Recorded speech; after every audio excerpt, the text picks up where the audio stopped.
This is the Head Rush Podcast with Paul Fraze and Corey Berry. Welcome to the Head Rush Podcast. I'm Corey Berry, and I played 9 years in professional rodeo as a bareback rider. And my co-host, Paul Fraze, he played in the NFL for 11 years as a defensive lineman.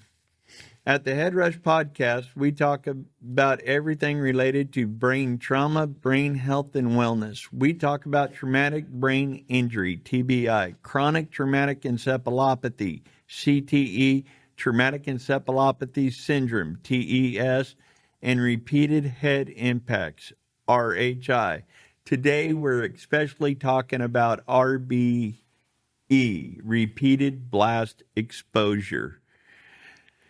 We cover how traumatic brain injuries can and will cause mental health issues such as depression, addiction, lack of executive function, memory loss, and even suicide ideation, as well as degenerative neurological issues. These symptoms can be found on the Mayo Clinic and Boston University websites under symptoms of CTE. Our mantra is how to cope and find hope. We focus our energy on finding therapies and sharing hope through education and raising awareness. Corey, this episode is a special one. This is for our active military and veterans that are serving and have served to protect our freedoms. Our guest today is Dr. Donnelly Wilkes, MD. He's a California native. He is board certified by the American Board of Family Medicine.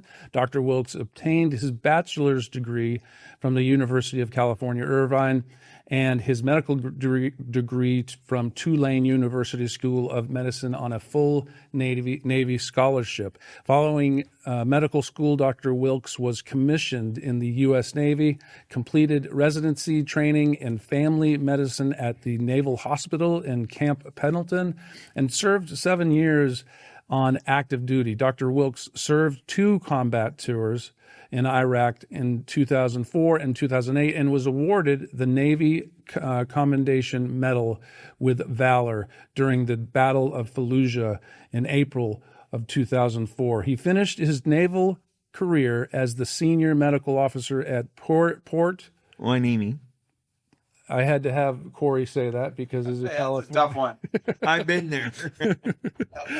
So, Port Hueneme Naval Clinic, where he was responsible for medical oversight and active duty members, their families, and local veterans. Upon completion of his naval service, Dr. Wilkes was honorably discharged as a lieutenant commander and opened Wilkes Family Medicine in August of 2009. He is now the president and medical director of Summit Health Group in Thousand Oaks, California. Dr. Wilkes is a devoted husband, father, and Christian. And he says, Dr. Wilkes says, my faith and family are everything to me, and I have dedicated this work to them. Dr. Wilkes, thank you so much for serving our country. And and welcome to the Head Rush Podcast. We're looking forward to our time together and hearing your story. We were introduced to you through one of your colleagues at your business, and Dr. Mark Gordon works with one of your colleagues. Our sponsor. Dr. Mark Gordon is one of our sponsors, actually. Millennium Health Centers. Sponsors us, not Mark Gordon, Millennium Health Center. Millennium Health Centers, yes. So that's how kind of we met, and he's a doctor of neuroendocrinology. You were born in Los Angeles, and you grew up in Northern California, which I'm sure was kind of 2 different worlds. You also have a military background in your family. Tell us about that. You're growing up and your military background. Yeah, thank you for the nice introduction. Happy to be here. I was born in LA. I was very young when we moved to Northern California, I think age 3 to 4, but lots of roots in Southern California still, which is where I live now. My grandfather was a World War II P-38 pilot. And, growing up, he was certainly celebrated in the family. He was shot down in Northern Africa and lived to tell about it. And, we always had a wonderful time. We had family dinners looking at his old photographs, and he didn't talk a whole lot about it, but he would enough, in a fun way. I knew there was some deeper stories there that maybe he wasn't ready to share, but we recorded some of those stories and played them as a family, and just always looked fondly upon his service. Anyways, that struck me as a young age. I didn't grow up thinking I'm going to end up or look for a career in the military. That came later in life, but service was always part of the family. My father was a sheriff in El Dorado County, and so those seeds were definitely part of my youth. Wow. And me with the military, I got to say thank you. I'm from a country background, rodeo background, and our military is by far the greatest, best thing that this country has to offer. There's only two things bigger, and that's God And family? My family is deep rooted in the military. I had an uncle that was a Ranger in Vietnam. I had another uncle that was a Navy SEAL in Vietnam. I have a brother that was a Ranger and then moved down to LA and was part of LAPD for 34 years, retired as an LAPD officer. And my stepmom right now is dating a retired LA sheriff, Ralph. And so service to me is huge. And as we talk about this, and I'll bring it up later, is I got right now, as we speak, my sister, as we speak, I have two uncles in national cemeteries and a little sister in national cemetery that was at the first Gulf War. So me and my military roots, I'm so thankful for everything you've done. And, I'm one of them people, you harass that flag in front of me or harass a soldier in front of me, I'm going to come completely unglued and you better run for your flipping life. The cowboy's going to come out. And just a story that I just thought about. In 2009, I think it was 2009. I'd have to ask my wife. I might be wrong. It was just becoming Christmas, so I think it was 2009. I was in the process of moving here to Texas, and I was flying back to Medford, Oregon to pick up my wife and daughter. And I've never said anything about this in public, but I'm going to because we got a veteran right here, and he can tell you the stories and everything. But I showed up at DFW Airport and I was flying out, and it was like December 23rd. And there was a lot of military there. And I'm going through checkpoint, and this young soldier in front of me going through, I said, "Oh man, that's great. You guys get to go home for Christmas." And he goes, "No, sir. We're heading to Iraq." I'm getting goosebumps right now and tears in my eyes. I was flying home to see my family and get them for Christmas. And this kid that was 19 years old was heading to Iraq. And I didn't know if he was ever going to step on American ground again. I called my wife. I said, I know we ain't got a lot of money. I'm going to go put some money at McDonald's and just give these guys a McDonald's burger or something before they fly out. I can't do. Is McDonald's better than military food or no? Yeah, I think when it comes to McDonald's or an MRE, I'll take the Mickey D's every time. That's a great story. Thanks for sharing it. And that's the beautiful part of the history of our nation is service like that. And tell you what, not much has changed since, the days of World War I and II when it comes down to boots on the ground. And that really struck me when I got to Iraq, coming from, a career that really wasn't destined to end up in the military, medicine. Once you get there, it's just it's you and the brothers around you, and it doesn't matter if you're a doctor or a grunt. Everybody looks the same, and you feel the same, and you're just with each other until you get back home.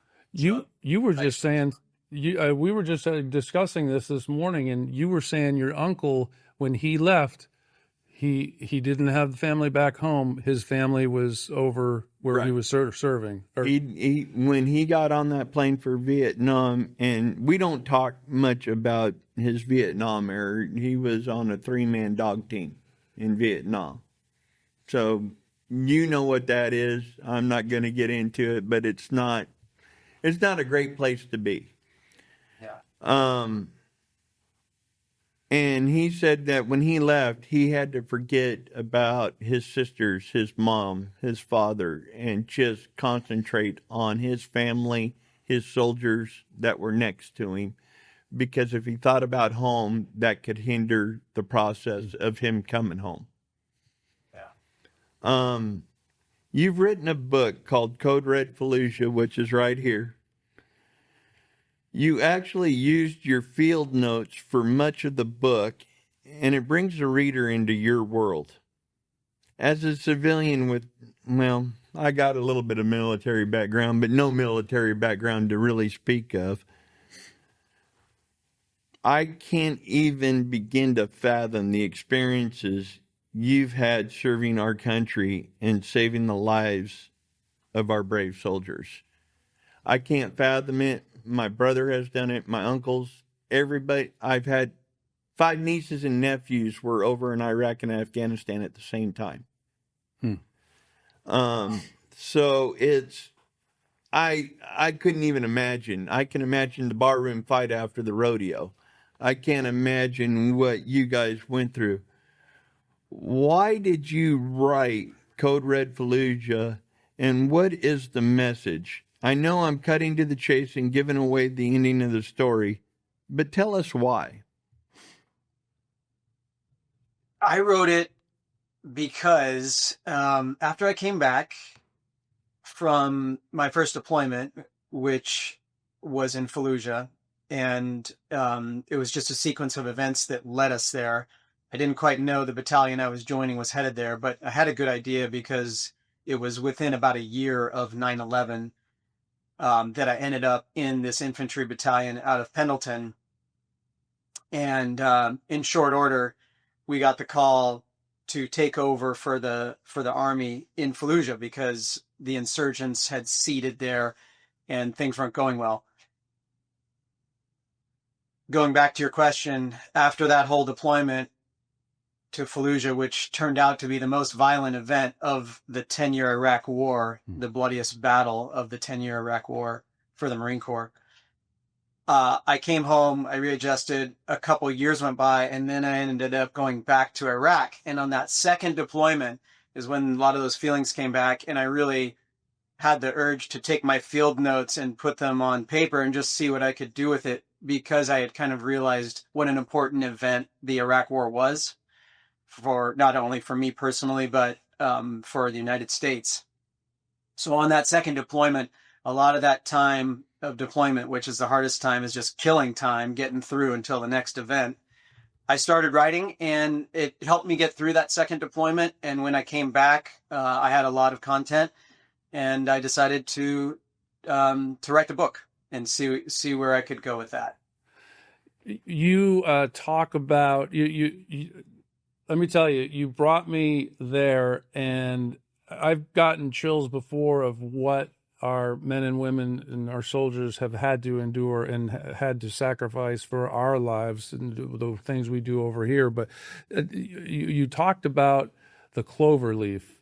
You spent a lot of time, in the early book talking about the clover leaf, and I saw it as basically a trauma center just outside of Fallujah, like hundreds of yards or a mile or so on.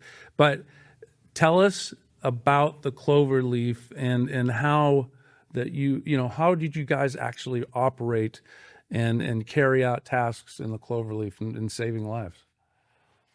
Yeah, let me give you a snapshot. Our battalion of about 1,000 men, we convoyed from Kuwait for 3 days to get to our forward operating base right outside Fallujah. The base was an old Saddam training camp that the Army took over, so we fell in for the Army and took over that little fob. And it's just cinder block wall, about a quarter-mile cinder block wall base, few hardened structures. We came in with our battalion, put up tents, and made it our home. That's where we conducted operations from, that forward base. When the Battle of Fallujah started, General Mattis flew in late at night, gave us marching orders for the attack the following day. So the battalion mobilized with one other battalion, and that mobilization involved, setting up shop around the perimeter of Fallujah, which was a couple miles from our forward base. So everybody's mobile. Our position, which we established with General Mattis during the planning stages, and our operations officer the night before, was a little hardened position. When I say hardened, it was underneath a freeway. And that freeway, if you looked at it from above, like you're in a helicopter looking down on it, the on-ramps and off-ramps made it look like a cloverleaf. So that's what they called it. It was a highway leading directly into Fallujah, kind of the main artery. When I say highway, it's, a couple lanes. There's just desert for miles all around you, and then it ends up into Fallujah.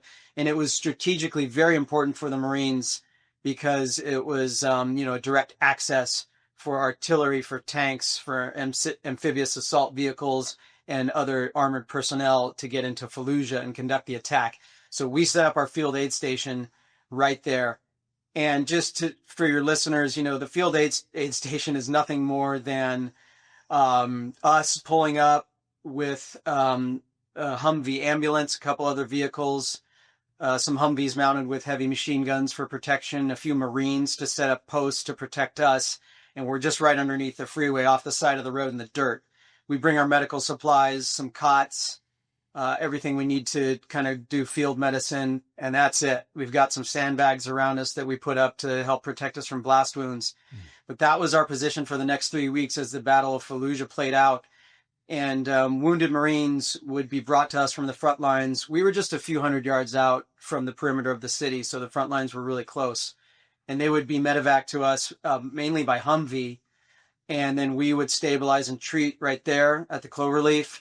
Some of them minor wounds, gunshot wounds and shrapnel wounds, blast injuries. We'd patch them up.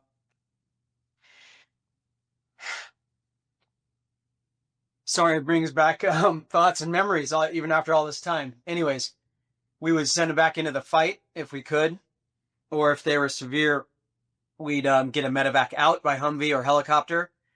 And that was our life for the next few weeks. And that's where the Cloverleaf was, and that's where the action was. Ladies and gentlemen, this episode is brought to you by Millennium Health Centers, Dr. Mark Gordon at tbihelpnow.org. He signed on with us. You've seen him in our episode 2 with Dr. Mizell DeMeo and Dr. Gordon. Dr. Gordon's been featured on a movie, Quiet Explosions, a documentary about TBI, featured Andrew Marr, a Green Beret blast explosive specialist, and they talk about TBI, PTSD, traumatic brain injury, and gosh, I've watched that movie about 4 times, and I know Dr. Gordon has also been on Joe Rogan 6 times, so he has something good and powerful to say about TBI, traumatic brain injury. So go to tbihelpnow.org. Correct. And make sure you get in touch with their team. Dr. Gordon also works with the military. Do you want to? Yeah, he works with the United States military. He's done the Pentagon. He's working real close with them. If you're a veteran and you need help, go to tbihelpnow.org. Dr. Mark Gordon quit his private practice just to work with the military. Work with veterans suffering with PTSD. Right, PTSD, TBIs, and repeated blast impacts. Exactly. And if you are a veteran, there's nothing closer to my heart than the people that serve our country and protect our way of right and our way to be able to do this podcast for you. So go to tbihelpnow.org and get the help you need. Mark Gordon, we work with him on the Brainwell program through Michelle DeMeo. If you go to tbihelpnow.org, there's a list. There may be a provider in your area in Canada. He's all over. So go to tbihelpnow.org and check it out. I'm going to ask you, and I hate to ask this question. I really do, because I don't have a right to know. I've never asked my uncles. I've never asked my brother, my nieces, nephews. I believe it's a sacred bond within the uniformed personnel. But you wrote about it in your story, in your book. Sorry, not your story, your book. And, Paul wrote this down, and I even had a big discussion about respect when it comes to military. If you do not want to answer this, please do not. But what was the most devastating event that you can share with us about that time? And you wrote about it in your book, and that's the only reason why I'm asking, and I'm sorry for even asking this, and I apologize. No apology necessary. The book was therapeutic. I wrote it for a reason. It helps to share these stories, and despite, them bringing back some emotion. So it's all good. Thanks for saying that. There were many events, but there certainly were a few that struck me. I'll give you two. The first one was the first Marine casualty we had. And this was a young lieutenant who died fighting in Fallujah. And, sometimes we had, radio contact and we received word that casualties are coming in or injured Marines, and sometimes just out of nowhere. I'm pretty sure we didn't have much notice that this Marine was being brought to us. So, Humvees would just kind of storm out of Fallujah. We see him coming, and we could tell, there's urgency just by the rate of their approach. And this particular Marine had a mortal headshot wound. So they brought him out, and I could tell it wasn't good from the start. And he had some fellow Marines with him, a couple Humvees full. And, the Marines are gathering around and shouting words of encouragement and things like that. We went through our process right there at the Cloverleaf. And, I knew he had a fatal gunshot wound pretty quickly, but we just, did what we needed to do to confirm that there was no chance of resuscitation. And so we did that. We had a circle of me and my corpsman around him, a couple Marines with us.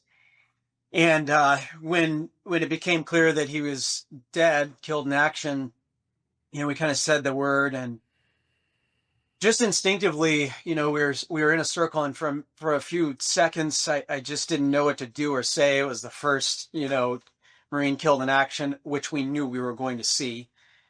And in that moment, it just kind of came to me, hey, everybody gather arms, gather around, and let's say a prayer. And so we did that, and it happened so naturally. And I wrote in the book that I can't remember exactly what I said, but it was just some simple words of, praying for strength and the courage to go on for our fallen Marine. And I was able to get that out.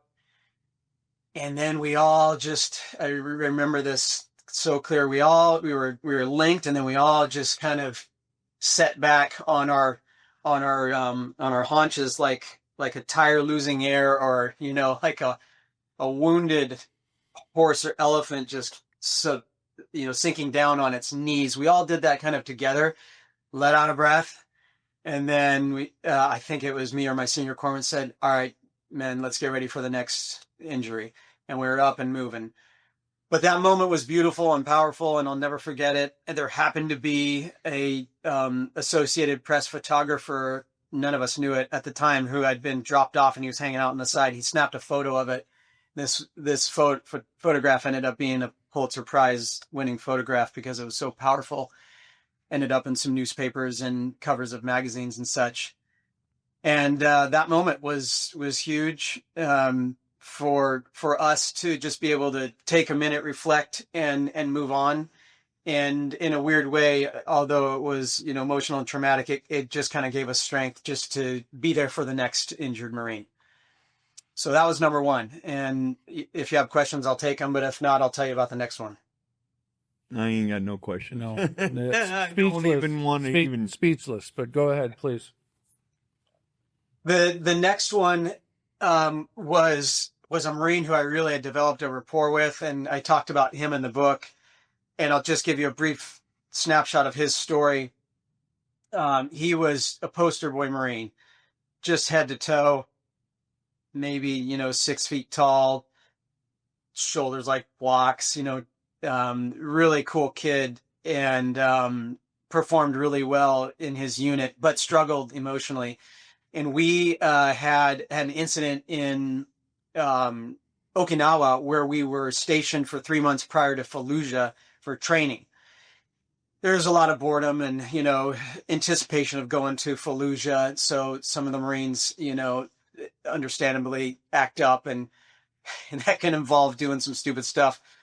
Anyways, I don't remember exactly how it happened, but he was struggling, I think, with some irritability and, anxiety, and he took his K-bar and he sliced up his arms. Well, that's a big red flag, of course, for any company commander. So his company commander brought him to me and described what had happened and said, hey, we got to get him cleared before we can head out to Iraq. I had met this Marine stateside, and we had kind of developed a little rapport. So we talked, and, he understood, how serious this looked, and we had a good conversation, and I knew where his heart was, and that this was just a one-off out of boredom, but needed to be addressed. So we got him cleared by the other mental health providers in our unit, and he was good to go, and he was able to come on deployment. Fast forward, the next major interaction with this Marine is we're at the Cloverleaf. The fight's going on in Fallujah. He's in a Humvee and a turret. I believe that's the story. An RPG is fired at him in Fallujah from an insurgent. This RPG hits his forearm, ricochets off his forearm, canoes through his shoulder. He's got a massive shoulder. Fortunately for him, it doesn't explode, but it kind of canoes through his shoulder, travels behind him and hits a cinder block wall behind him and explodes. So obviously, miracle that the impact doesn't detonate the RPG. It goes and explodes behind him. So he lives. They bring him to me at the Cloverleaf. He's conscious. He's alive. He's got just a massive open wound in his shoulder, one of the biggest I'd ever seen in a conscious, non-sedated human. And I recognize him immediately. He asks for a cigarette, I think, trying to distract himself. I wrote in the book, picturing himself on the cover of Fortune magazine or Soldier of Fortune magazine, something like that. And he says kind of jokingly, hey, Doc, I guess we don't need to talk about my knee today, because I treated him for his knee back stateside. And I just took him into my little cot off the side of the road and said, we got you. You relax. Here's your cigarette. And we just proceeded to patch him up. It was pretty intense for a little bit because his wound was so large. But the end of that is we were able to patch him up, get him stabilized, and get him medevaced to the surgical company, which was a mile or two away.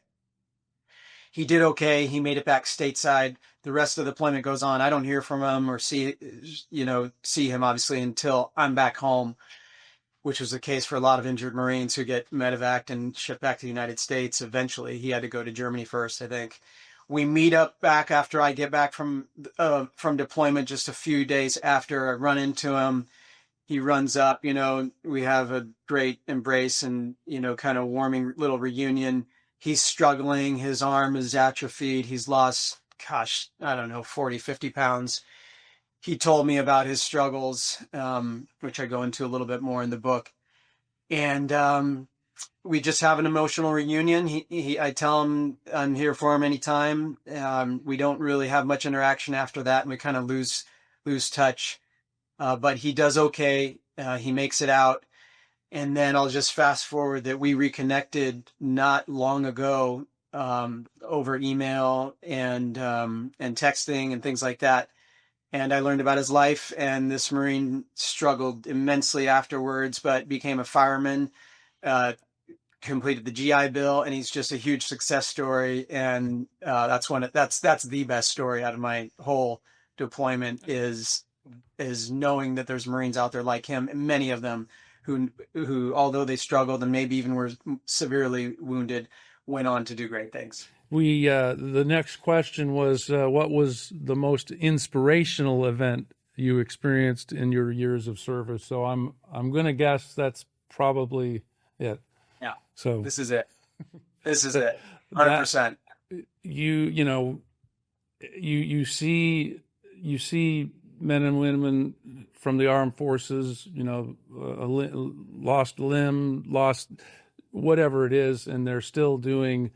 They're in the gym. They're working out. They just want to succeed in life, and they are, and they have, and gosh, you hear stories like that. The old cliche, "Freedom's not free." That's it. It's let's talk about a little bit of you were right in the middle of action. You had incoming rockets. I think one of the first rockets or mortars landed. I think you said a couple hundred yards away, but it was strong enough to knock you off your feet. Or is that? Talk about a mortar attack, or how. What do you experience from one of those attacks? Yeah, they were very proximal, especially at the Cloverleaf, because we were fairly exposed out there. How to describe a mortar attack? The first 48 hours at our forward operating base, again, a couple miles from where the Cloverleaf was, within a couple nights, they knew we were turning over with the Army to start lobbing in mortars. It was shocking to me how easily it was for the bad guys to just be mobile out in the abyss of the desert at night. They'd have mobile mortar and rocket launchers back in the back of pickup trucks. They could just pull in, fire them from hundreds of yards away or for a few miles away.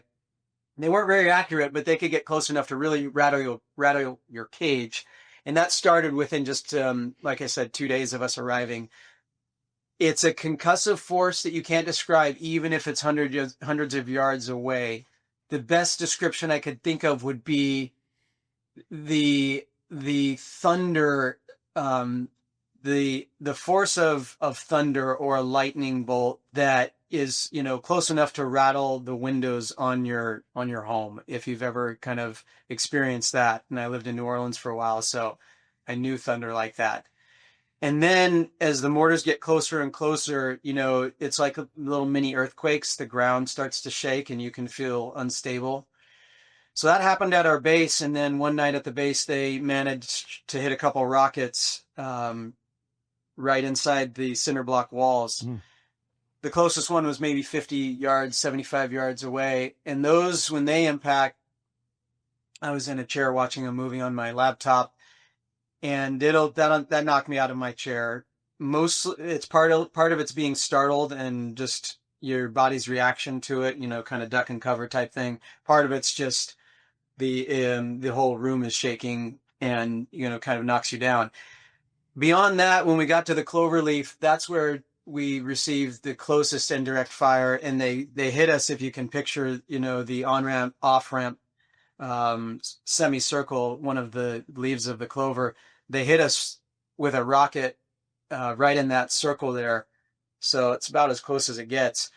The blast wave, is strong enough that it goes through you, as you were saying earlier. The wave itself goes through, you can feel it.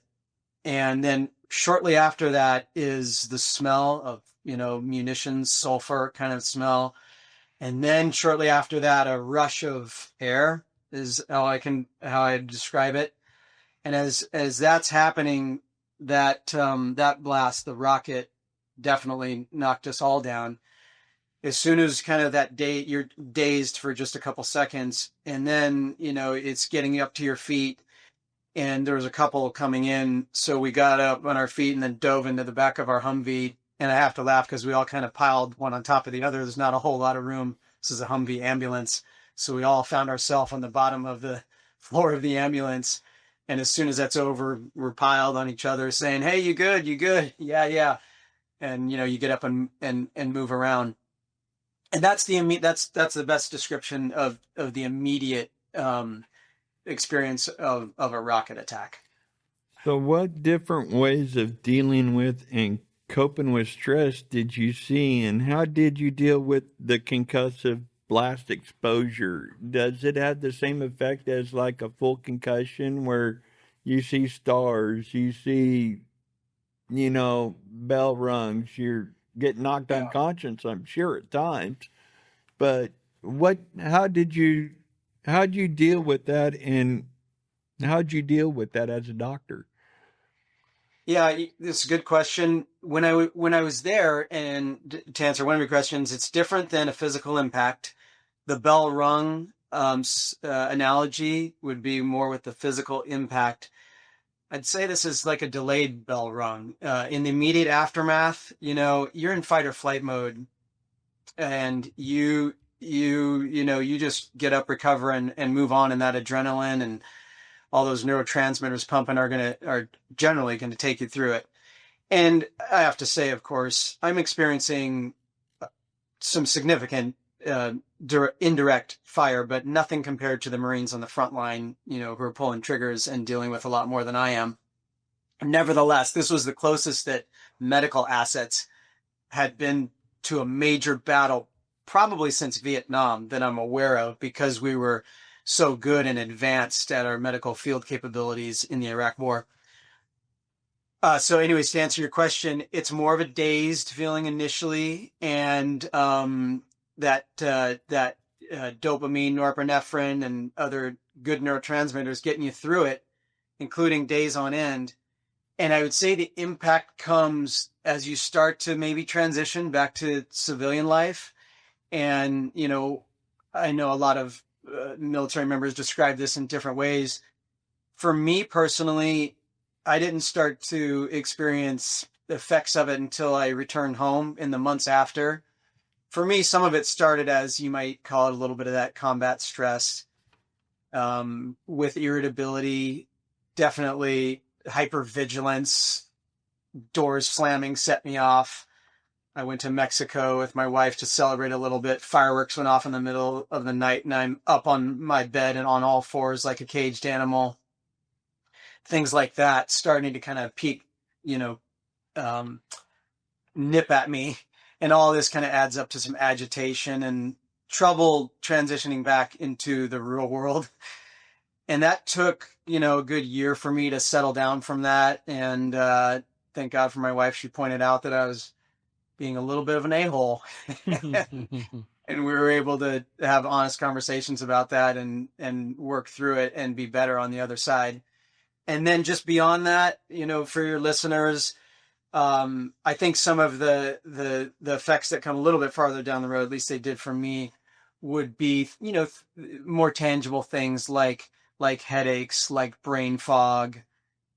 Fortunately, I didn't suffer from true PTSD and those kinds of more chronic things. I definitely struggled with some things, but not as much as many men did. So the aftermath and some of those delayed things, I think, are some of the hardest to recognize because it's hard to put a face and a name and even describe them. But I will tell you that the military medicine, and the medical community in general, from the time I've been in the military, has gotten better and better and better about recognizing these things, removing the stigma, getting treatment available earlier, sooner, quicker, and that's leading to better outcomes for sure. This episode of the Head Rush podcast is brought to you by our personal doctor and team of doctors, Dr. Mizelle DeMayo, and she's with the Paradise Behavioral Health, and we are in the Brainwell program, which is also part of the Millennium Health Center. Dr. Mark Gordon, you've seen him on Joe Rogan and even on our show, the Head Rush podcast. And hormones. And Mizelle is awesome. We love her. She's our doctor of psychiatry. She works the Mark Gordon program with the hormones, and she adds her twist of genetics, and it basically is melding two wonderful mediums together, and we're getting great help from Dr. Mizelle DeMayo. So please check out her website at paradisebehavioral.com. Look up the Brainwell program. Get involved. She's sponsoring us. They're sponsoring us for the next year, so we are excited to have them on board and shout the good news to everybody that is watching these broadcasts. So, is she helping you, Paul? Absolutely. She's helping me. So go check her out. ParadiseBehavioralHealth.com. That's what we love to hear. That's for sure. I mean, we at the Head Rush podcast, we focus on trauma to the brain and brain health and brain wellness, right?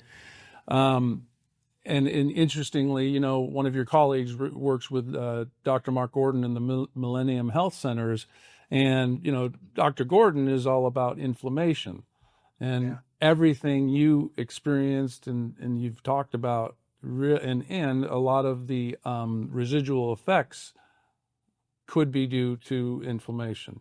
Or absolutely, yeah, and the one thing about in the general public, you hear the horrible statistic about 22, right? The 22 veterans take their lives each day, right? And I was just reading some research about it, and actually a lot. I think they said the majority of the taking one's life is from the Vietnam era. And that was you always make it equivalent to the most recent war arenas, but and whether the number is 24 or 19, it's still too many. One's too many. That's right. Again, we talk about mental health and the role it plays in depression, obsessions, even suicide, ideation, and carrying it out. What type of things does your team work with?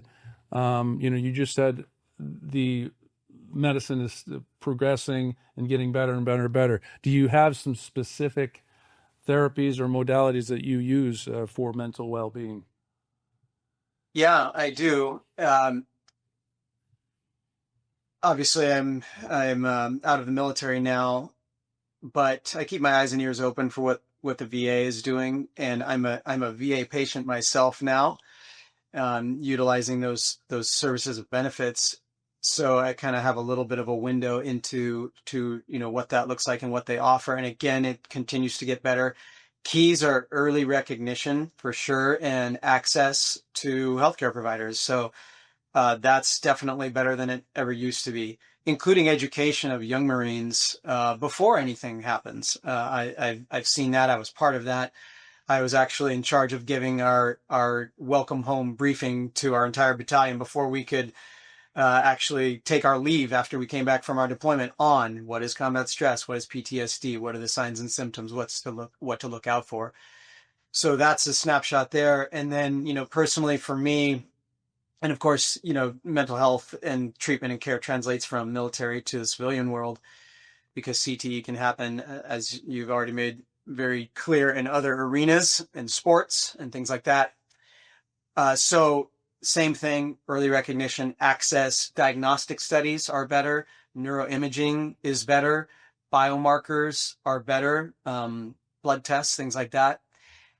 And then treatment is evolving. It's taking new avenues, and following the science or evidence of newer therapies that used to be considered either fringe or even illegal medications because they're powerful. So we're talking about things like ketamine therapy. Mm-hmm. I actually started offering that at my office a couple of years ago. Ketamine therapy is delivered in a few different manners, including IV, oral, and intranasal. Intranasal ketamine therapy has been FDA approved for chronic depression, basically treatment-resistant depression, because we know a good 60% of patients don't respond to the traditional antidepressants, oral medications that are out there. So intranasal ketamine therapy in a monitored professional setting has been proven to be very effective, or just a life preserver for a certain spectrum of patients that aren't getting better with other therapies. And then there's other interventions being studied through different medical institutions, including the VA, in the same realm. And when what realm I'm talking about is neuroplasticity. And that's a fancy word for how do we retrain the brain? How do we open up new connections that have been suppressed, that have been dormant, that seem to be lending to that chronic depression or lending to that PTSD? And some of these new treatments like ketamine and even ibogaine and some other medications and therapies out there are helping this neuroplasticity process evolve in a healthy way. Key is doing it in a monitored professional setting, because you can go down to places like Mexico and things like that. And I know some of the special forces have, but if we can offer it here, then we're doing our service members, a real service, because they can get it in a safe setting. So that's a snapshot at. So you're I'm gonna say maybe the psychedelics you're kind of talking, the fringe you're talking about, or no, the ayahuasca or something like that. So that works on the BDNF, the neuroplasticity. Mm-hmm. That's right. Yeah, neuroplasticity. Another way you could describe that is neurons, nerve cells in the brain. They're kind of like muscle cells, right? You got muscle cells in all of the major muscle groups, every muscle in your body. And when you work it out, you recruit new muscle cells, you build muscle. Neuroplasticity is those neurons communicating with each other and recruiting new neurons to make new connections, new freeway on-ramps and off-ramps to parts of the brain that have been suppressed. And if you do that in a healthy way, that can help treat and potentially even cure chronic depression, or at least give someone a new life from the depths that they were at, take them from a 9 out of 10 to a 5 out of 10. And that's meaningful. Well, you talk about Bruce, 18 years Special Forces, 21 years Army. I was just talking to his sister today, and the ketamine and the ayahuasca has made night and day difference in him, and made him more relaxed and more. Because I was asking her personally for the simple fact that, people are talking to me about trying the ketamine. Well, I'm a country a-hole. I hate getting drunk because I want to be in control of my own body. And it was like, how do you do this? And she said, well, you definitely have to have your wife with you who's got your back, and you can trust her that when you do this, that she's got your back. And you're just going to have to give up that little bit of control, but your wife being there would be great.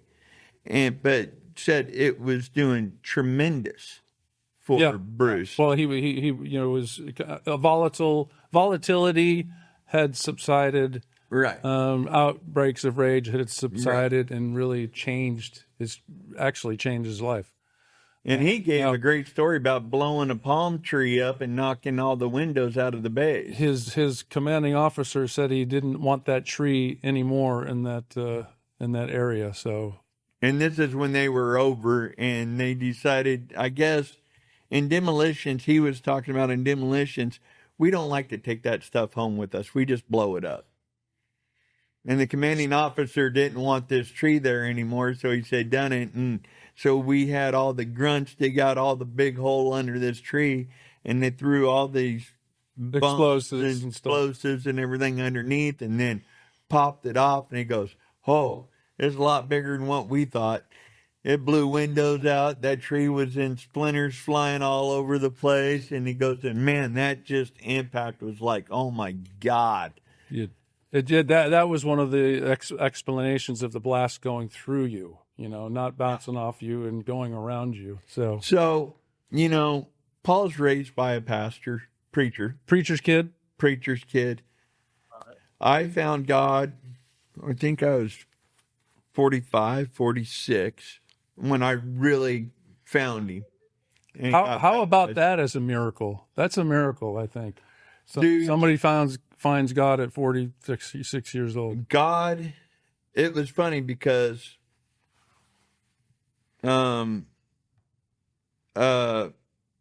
pastor from here in Texas was putting on a rodeo Bible camp and hooking with the churches up in Oregon, and Norman Fincher and everybody goes, well, get Corey. I know him. He's a friend of ours. And so they called me up, and I met them all in a little restaurant. And I told them, I said, I'm more than willing to help you for the kids. 100% for the kids. But don't try selling me on your godly stuff. I don't want to be pressured. I don't want to be pushed. I don't want to be none of this. At the end of them 3 days, they were baptizing kids in these water troughs. And I got tears in my eyes. And Pastor Greg walks over, and I still talk to him, walks over and goes, you ready? And I was like, yep. He goes, let's go do it. And I said, no, if we do it, we're going to do it at the ranch in the river. And you want to know the sense of humor God has? Go ahead. They were putting me in the Salt Creek and baptizing me in there. When the preacher went to baptize me, he banged my head off of a rock in the creek. Just like banging your head off the back of a horse's butt and knocking yourself out. Right. But it was like donk, and it was like, oh.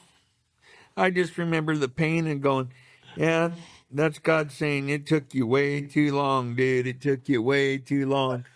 But then I tackled and put my pastor back into the creek. So I baptized him as he baptized me. Oh, God. So sounds appropriate for you. And so on that note, through the story, you had frequent conversations with God. And I was told by a friend of mine, I'm not going to mention names or nothing, but by a friend of mine that served in the military, that there's no such thing as an atheist in the foxhole or downrange. No such thing. So tell us about some of those conversations that you wrote in your book about your frequent conversations with God. Yeah, as a Christian going into it and through it and on the other side, but there was an evolution to that.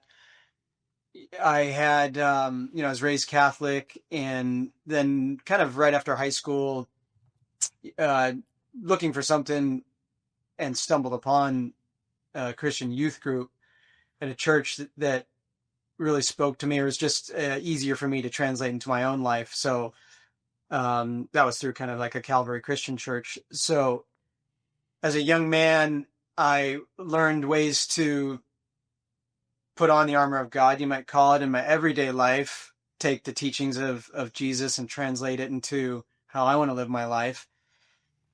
But like every human, there's good days and bad days, and good years and bad years of how I'm able to accomplish that. And college happens in medical school and living in New Orleans and trying to keep my head above water, and then the military, and that spiraled into you'll just go do a ship tour and go around the Pacific and serve your 7 years and be done.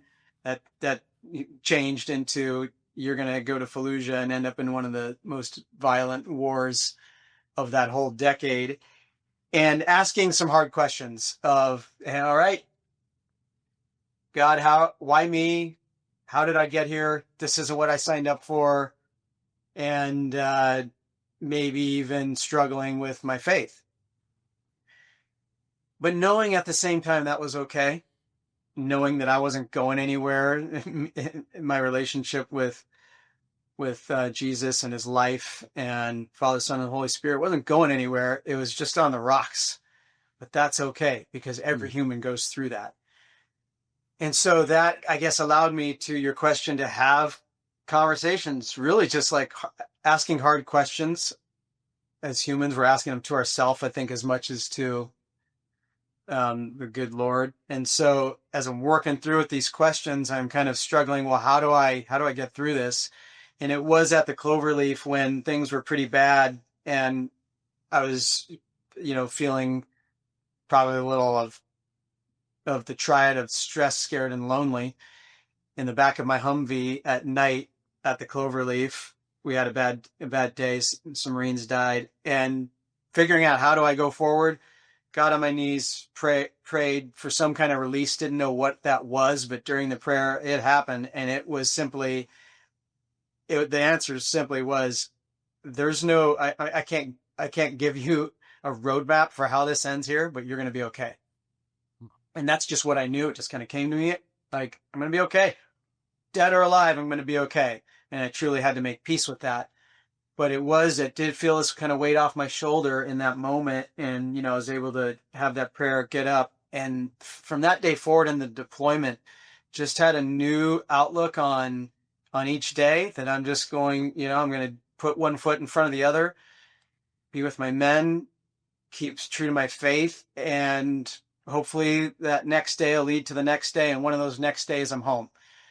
And that feeling, that knowledge that that Christ was with me and would give me what I needed to get through, it stuck with me, and it took me through. And I've tried to carry that with me since then. Still have good days and bad days, but I'm able to fall back on that. Welcome to the Head Rush Podcast, brought to you by the Patrick Risha CTE Awareness Foundation. Karen Siegel, thank you so much.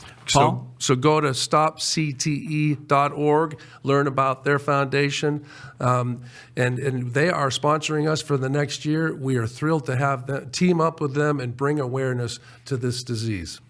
So please go to their Facebook page, go to their website, check them out. Karen is very, very, very willing to work with you. Contact her, and if you do know her, thank her for us, or just go on their Facebook page and say thank you for sponsoring the Head Rush Podcast. Our core belief is that we do need God and our faith in all aspects, whether it's our life physically, mentally, spiritually, as well as healing and healing from eating the right food instead of gobs of sugar. Yeah. And which I have a problem with. I have a sweet tooth. But, and what is I guess that as you have concussions, or one concussion actually makes your brain inefficient in using glucose as energy. So you have to have the fat. And then if you don't have if you're not in a ketonic state, you're trying to, use the glucose, and it's inefficient. I guess that's a very simple way of explaining it. Well, me and the therapist were talking the other day. Samantha, who's going to be coming on in July, that our brain injuries from repeated head impacts, we've had thousands of them. And That causes brain inflammation, feeds the tau protein, does the damage it does. But our normal day life, stress, eating, everything you do also causes brain inflammation. So you get stuck in this cycle of just inflammation after inflammation, which is just feeding that tau protein to do more damage. And I said, well, how do you reduce it if you don't?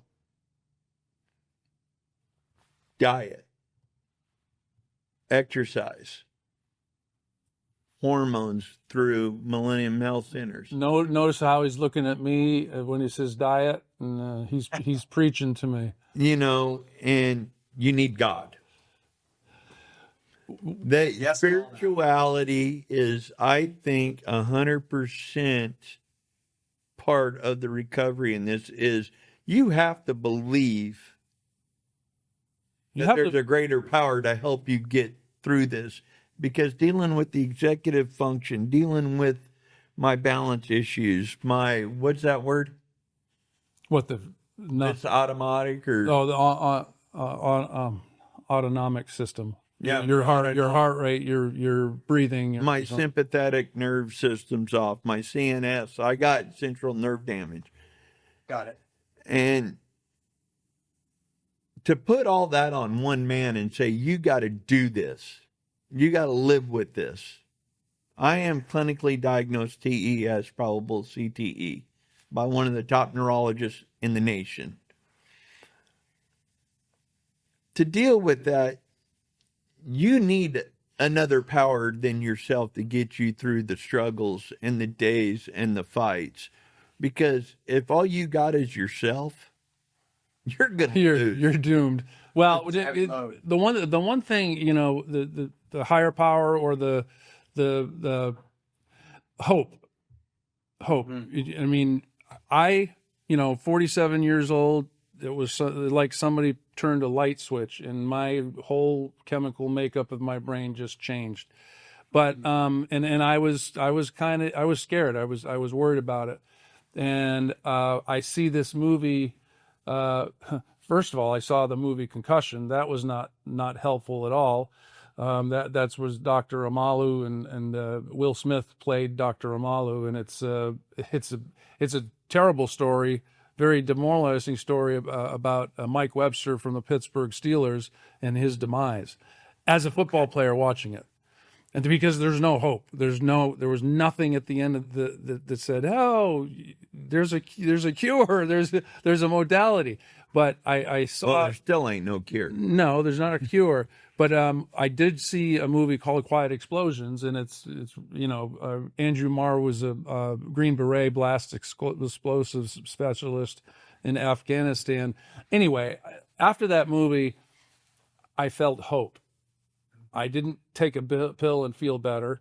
I didn't, there was nothing tangible that I could reach out. I couldn't get to a hyperbaric chamber. I couldn't, there was nothing but just seeing that movie and seeing these guys and gals that actually were better, not necessarily cured, but they were feeling better because they had adopted some of these. You got to be very strict and stringent. So what's the guy say? You got to be militant. Yeah. On your diet. You got to be militant on everything in order to survive this, which I'm going to say I'm not real militant. I'm going to say you're not even a buck private. I'm thinking about getting a Reese's peanut butter cup on the way home. So anyway. But on that, I want to thank you for coming on again. Thank you for your service. And, it's people like you. And I'm going to get political for a minute. These No Kings protests and crap like that, we haven't had a king since 1775, or before then. We've had a United States Army before we were a country. We just celebrated 250th United States Army birthday, and our declaration wasn't until 1776. It's people like this man right here and thousands and thousands and thousands of people that lost lives, limb, gave up everything, walked away from their family, their mothers, their fathers, their sisters, their aunts, uncles, cousins, to go protect our way of life. We can sit on this podcast and talk. Right. People like that want to go slam our troops or want to go do all this horrible crap and do all of this. That man right there did something that none of them will ever do. That man's been in the shit like you've never seen. I in believe- the NFL tackling a 300-pound man, you've been in a struggle, but you ain't had to go face death There's every no- moment of your life. I always say I hope that I would have been brave enough to defend my country in that capacity. I don't know. Wow. Yes. So yes, The one we're story my uncle told me, because we don't talk a lot about the conflicts and the wars and stuff that we've been in. Like I said, that's sacred ground. That's for soldiers to talk about that understand, because I'll never understand that. You know, I could never understand no. He told me when he first went into Vietnam and went into action the first time, he heard a bullet whiz by him and he froze. He couldn't move. And his sergeant came up behind and hit him. Come on, Private, let's get going. And got him moving again. And after that, it slowly got better and better. Dude, you don't understand what these men have seen and dealt with. believe me. And so for anyone to down talk my military, and I'm an American citizen and it's my military and they're everything to me. And if you down talk them or down talk a man like this, I swear to God, I will beat the living crap out of you. So I just want to thank you. And I appreciate everything you've done. Thank you for the book. Thank you for coming on the podcast. And I just want to thank you from the bottom of my heart. And God bless you. Thank you very much for that. I definitely want you on my team if I'm ever in a scuffle. You and Yes, yeah. That crazy cowboy. Absolutely. Thank you, Dr. Wilkes. Thank you so much. And I hope, I know you're going on a vacation with your family soon. So just, I hope you really enjoy that. And I know you deserve it. So One quick thank you very much. I One enjoyed quick this. question. I know he's got to go. I know. One real That's quick okay. question. I can do another. Okay. Since you started doing all of this and you've met Mark Gordon and your partner is a neuroendocrinologist, what have you learned through some of that? I know the ketamine's awesome and I'm going to try it, but through that, what have you learned from the medical side moving over towards that progressive a little bit? Yeah, Dr. Gordon, definitely that's his specialty and niche in the neuroendocrine world. So I've been starting to educate myself into that world, which kind of goes down that anti-inflammatory conversation in how important nutrition is. You touched on that. Our lifestyle, things that we might not be at the top of our mind to think about that can help us, naturally, so to speak, reduce bad inflammation, because not all inflammation is bad, but certain things in our environment, in our food, et cetera, and just in our life and as part of our mental health can progress the bad inflammation. So that's definitely something I've learned. And then just novel therapies, peptides are kind of one of the big ticket items right now that I'm educating myself on more, looking at medical studies. And I'd say stay tuned on that because there seems to be some really good anti-inflammatory properties to some of the newer peptides that are also even starting to get FDA approval. So that's my answer there on where I think science is headed for the most important organ in the body, and the last frontier, our brains and our mental health. Thank you. That was a great answer, and I'm sure Mark Gordon's really going to appreciate that plug. But thank you again, and I appreciate it all. Thank you, Dr. Wilkes. You bet. Thank you both. I appreciate what you do, getting the word out. Absolutely. Thank you. Thanks. Have a good day. You too. Bye-bye. Bye. Wow. I couldn't imagine. No. And you felt No. the energy and anger No. and excitement in me come up, because there's nothing greater than that right there. Well, I know you're And passionate. you wonder you're why I passionate. don't get starstruck? That's why, right I'm there. starstruck with people like Dr. Wilkes. That's what I'm saying. Yeah. My military is what I get starstruck you, over. You could be whoever you want to be, but unless you go put your life on the line to defend my country, Yeah, it's total sacrifice. It's total. I mean, gosh, you know, he made the comment. You know what? I'm going to be all right, whether dead or alive. Mm-hmm. And you're okay, and you get to that point, and obviously he gave it up to God, and it's just what it was, and it's just amazing. You know, you talk about soldiers getting rushed to him with gunshot wounds in the head, and I mean, and our RBG actually not exploding and going up through the skin and out and exploding against a wall behind the soldier. What? And it's just the sacrifice that these men and women make in the armed forces. We need to be very reverent of that and honor our armed forces. more than anything. Yeah. They're more important than Yeah. any athlete. Absolutely. Yeah. You know, I mean, they're the capes for me. They wear the capes. What was the athlete 20 years ago that Pat Tillman yeah, Tillman. became a Ranger and died in action. Yeah. Yeah. You know, he was an Arizona Cardinal. Mm-hmm. That's right. So It's amazing. So another great episode. And if you're a veteran or military and you need help, make sure you go out and get the help you need. You know, I pray for you all every day. Military has my heart. So, repeated blast exposure, the VA has now accredited it as a diagnosis. as a diagnosis. So, you know, get the help you need.